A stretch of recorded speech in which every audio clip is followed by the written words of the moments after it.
Synchronicities, something is happening. I know you feel it. The world is accelerating, twisting, unfolding faster than ever before.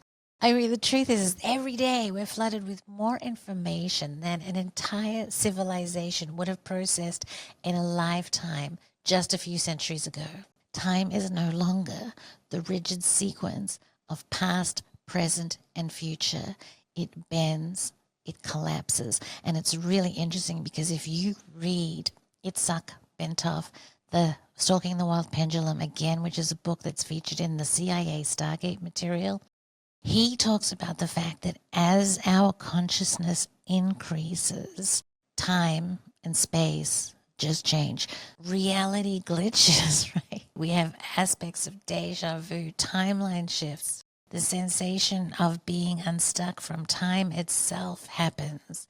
Once we believed that cause preceded effect. Now reality is revealing something deeper. Time magic. Chance does time magic. So before we walk into an important event, he high-fives himself in the future for the thing that's about to happen. And my God, it works, right? In the imaginal realm, you can go back into time and send yourself a message to when you were 12 that can reshape the future of your life.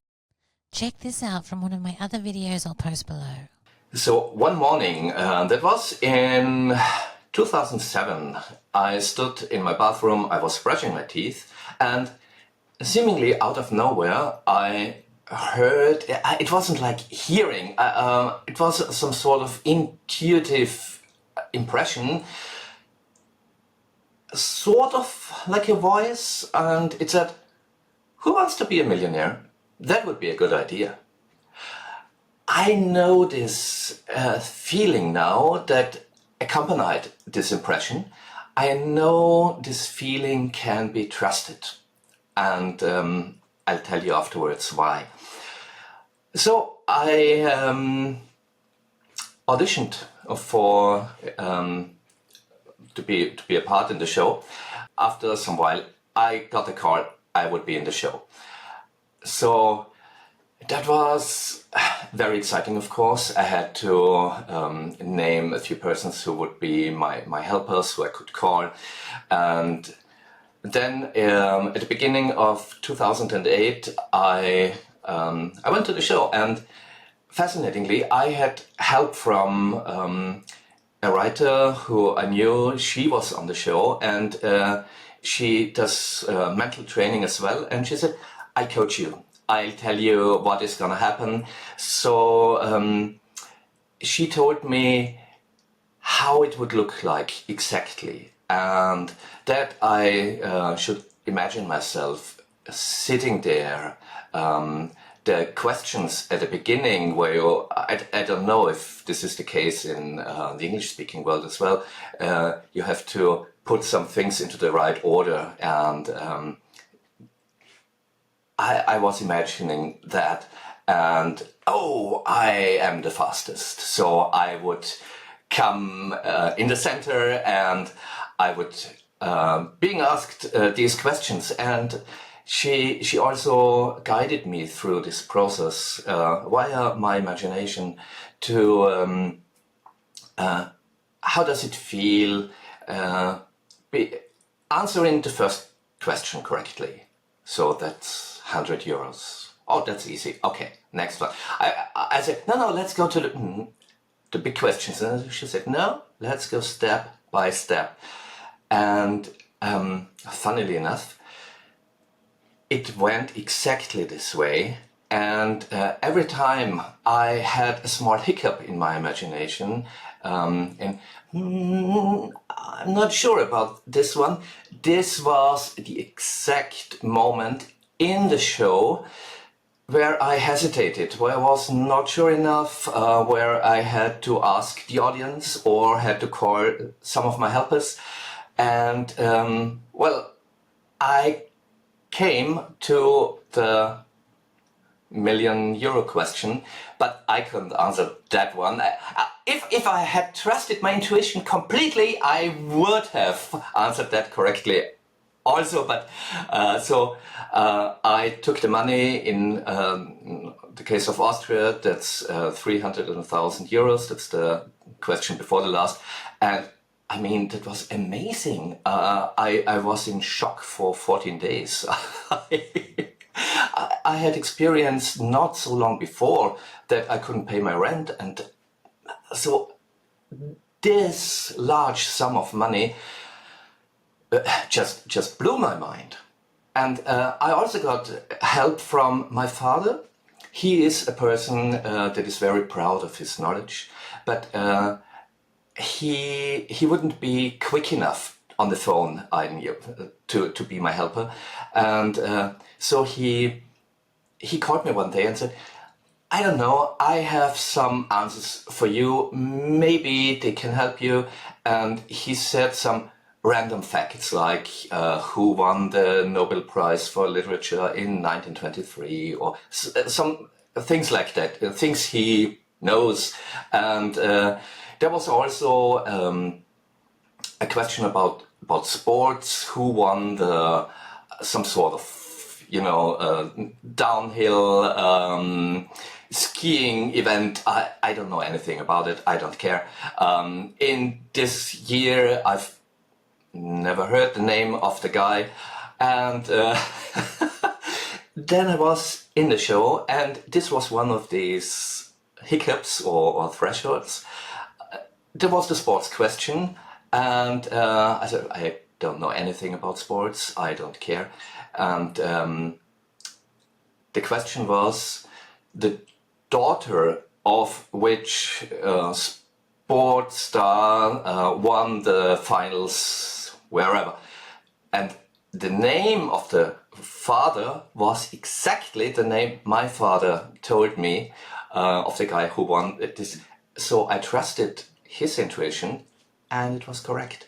So that was also a big help I got because my father had this intuition beforehand. He was ahead of the time, and so everything was really spooky. Even the moderator said, you are some... what do you do?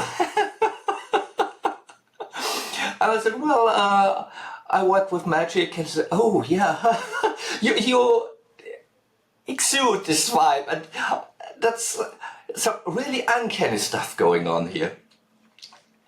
And so it allowed me to pursue my interests, of course, further. And several years later, when I did a ritual, I was in a certain state of mind, and I notice now in these moments, time opens up. I can't find better words for it. It's like a portal, or blossoms. Maybe it's a better word. It's organic. In the movie Interstellar with Matthew McConaughey, there's this tesseract scene where timelines stretch in every direction, and that's a bit like that, but more organic as I experience it. And when this opened up, I saw my younger self standing in the bathroom, brushing its teeth, and I just knew now is the moment, and I conveyed this message. Who wants to be a millionaire? That would be a good idea. Right now, time is fluid. Causality is negotiable. The bottom line is the past and the future are not connected like we've always believed that they are. And this means that the power of attention becomes absolute. What you focus on becomes critical. The world is filled with distractions designed to fragment your attention, to scatter your energy. But focus is no longer a tool. It is the most valuable currency in existence. The algorithms of reality, just like the digital ones, are shaped by engagement. This is a huge idea that you have to understand. The future isn't fixed. It has actually become pliable. And here's the secret that they don't tell you. And it's something that the reason I'm making this video is that this occurred to me today. The video I was going to make was kind of some commentary on the latest Truth Stream Media video. I love those guys. They're amazing. And their latest video on money you need to watch because it's really profound. And I was going to do some commentary on that. And the reality is the commentary I was going to make on it was about black magic, okay? And so it's kind of a negative concept. And then the phone rings and it's Vader, and Vader tells me her new discoveries. And it's like, wow, this is such great stuff. Her research, well, first of all, Vader Austin, amazing water researcher, just absolutely mind-blowing. And as mind-blowing as she is, her research has literally accelerated like 10 years of research in 1 week. It is literally going to start a revolution and blow people's minds. So we'll bring that to you shortly, I hope, or at least she will, because it's amazing. Think about Donald Trump. He is doing it with Elon Musk, and for better or for worse, look, I'm just making the point that he is bringing in so many changes so quickly that we literally cannot keep up with them. Like, it's literally unbelievable. And this isn't just a feeling. There's a framework for it. It's called Time Wave Zero. In fact, on Twitter X the other day, I posted that Donald Trump is the Time Wave Zero president. And of course, nobody responded because nobody talks to me on Twitter. And in fact, I would love for you to talk to me on Twitter. So find Magical Egypt on Twitter and talk to me. But the point is, but back to Terence, right? The closer we get to the singularity, the less predictable things become. And if the last few months haven't shown you that, then I don't know what will. I mean, who knew? Like, novelty is off the charts. It is absolutely off the charts. And that's because the rules break down. Here's why. As novelty increases, as old structures dissolve, systems, institutions, and paradigms that once dictated reality are crumbling. And this means that new rules can be written, right? The old way is out. The new way is yet to be created, okay? You are no longer bound by old limitations, my lovely. Things that were once impossible are now on the table. As I said, Vader, water is talking to Vader, okay? Who would ever have thought that is possible? And here's the secret, okay? Here's the secret. Here's what they don't tell you. Right now, more than ever, where you place your attention, discern. Where you place your attention determines what becomes real. Watch Ian McGill-Christ, and he talks about attention. He talks about the morality of attention, and I really, he's on the list to do a video about too, because he's right. Attention is a moral decision, okay? Where we put our attention is going to focus the future, and so that's why I'm making this video instead of the other video about money, okay? Because right now, more than ever, where we place our attention determines what becomes real. The media, I have another whole video on attention, so find that one. I'll post it below, right? But everything is fighting for our attention. The media, the algorithms, the news, other videos. Like, I mean, literally babies, dogs, as I said in this other video. And where we put our attention right now is going to determine what our future is going to be. The point is that you are not a passive observer in all of this. You are the creator. Right now, in this accelerating storm, you can choose. I don't know why this is making me so emotional.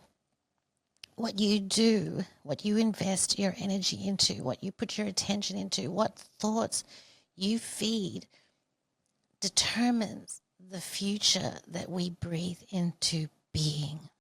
Because as we hurtle into this unknown, belief isn't just an internal state, it's a force. Time is accelerating, the old rules are dissolving. The future is being written right now by you, by your attention. The pen is in your hand. Reality is shifting. So what are you going to focus on? We live in an amazing time in history. So please, my lovelies, put your attention on the good things. Feed the good things. Where attention goes, energy flows. Now is the time. More soon, lovelies. There is an ancient message that is still being broadcast by the ruins of ancient Egypt. It is hidden in a place that few would think to look. It was hidden in the art. The message was encoded into the temples using a brilliant artistic technique that acted as a cipher, encrypting the message into a visual register in a way that would place it in full view of all, but apparent, perceptible, only to those who knew how to see. The technique is called Gestalt switch. Gestalt is a German word that translates to something like emergence, recognizing an emergent or meta-reality that is made of the sum total of the parts, but is not present in any of the individual elements that comprise it. A sudden recognition of a bigger hidden truth that hides behind the apparent and familiar, and is only perceptible through a refocusing of one's conscious attention. The word switch addresses the existence of two or more simultaneous, but mutually exclusive visual realities that one must switch between. This refocusing from one reality to another causes an interesting flexing of conscious perception back and forth between realities, not unlike waking up from a dream or switching between the streams of conscious and unconscious mind, a practice familiar to artists and creatives of all stripes. So, with that in mind, let's look at one of the most interesting, most sophisticated uses of the Gestalt switch technique in human history. Not in a single work, but in a whole corpus of art, whose use spans the entirety of human history.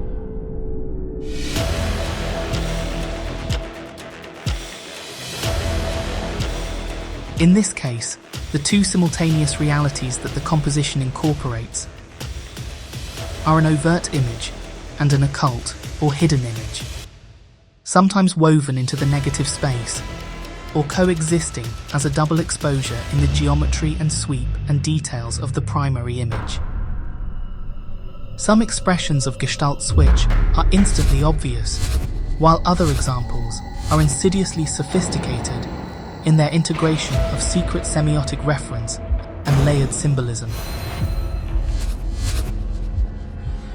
When the team discovered that the Gestalt switch technique held the key to unlocking this hidden visual message, an entire scientific corpus began to reveal itself.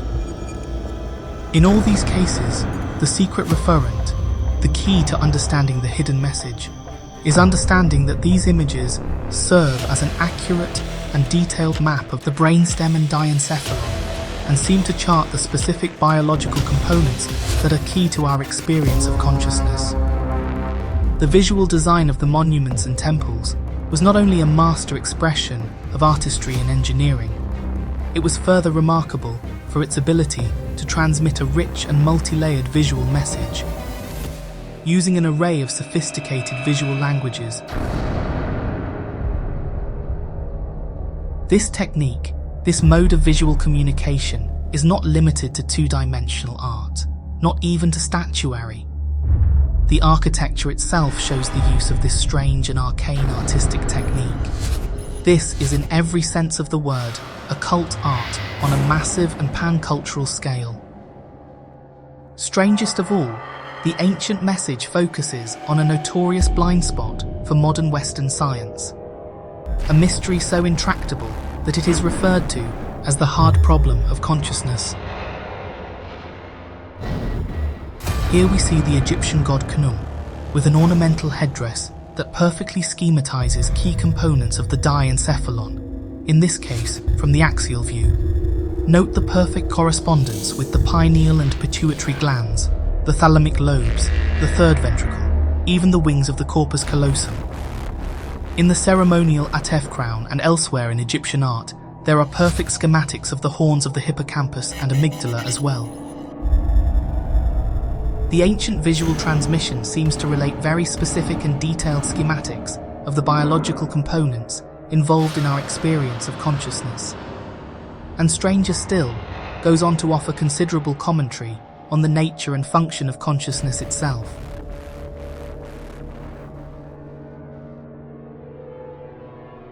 We see this remarkable technique in use at the very beginning of recorded history, in the figure of the goddess Ishtar. Here we see an interesting variation on the fused legs, and instead we see birds' talons, resting on two sphinxes, which face away from each other. When this iconic sacred image can be directly compared to its biological counterpart, we can see the unexpected inspiration for this depiction of the goddess Ishtar Inanna. At the very center of it all, between the hemispheres of the cerebrum, is the brainstem, rising out of the top of the spine. Seen in this way, it becomes immediately apparent that the compositional detail of the conjoined lions in Sphinx pose, as seen in this Sumerian artwork, appear to have been inspired by the shape and flow of the C1 vertebra, the atlas bone, from which the brainstem emerges, visually, symbolically, and literally, providing support and foundation for the divine entity. Just as the mythos assured us, the goddess is here, entombed in the ultimate darkness of the lowest plane of hell. But this demeaning captivity is only for a finite period of time. Another interesting visual correspondence is seen in Inanna's headdress, adopting the shape and position of the optic chiasm and crossing optic nerves.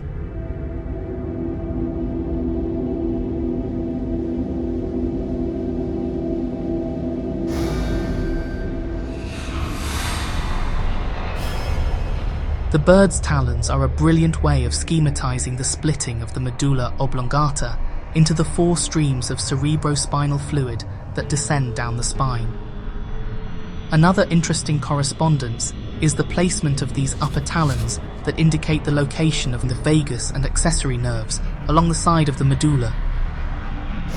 Another of many visual clues that confirm the semiotic correspondence between the figure of Ishtar Inanna and the human brainstem.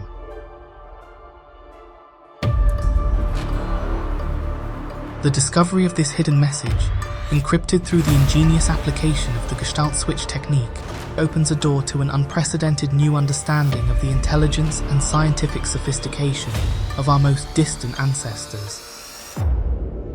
It represents a call to the many scientific disciplines that are impacted by this explosive new evidence to join forces to integrate and reverse engineer this lost scientific treasure trove as a means of evolving and perfecting our own models of consciousness, and moving towards a final resolution to a problem previously considered unsolvable.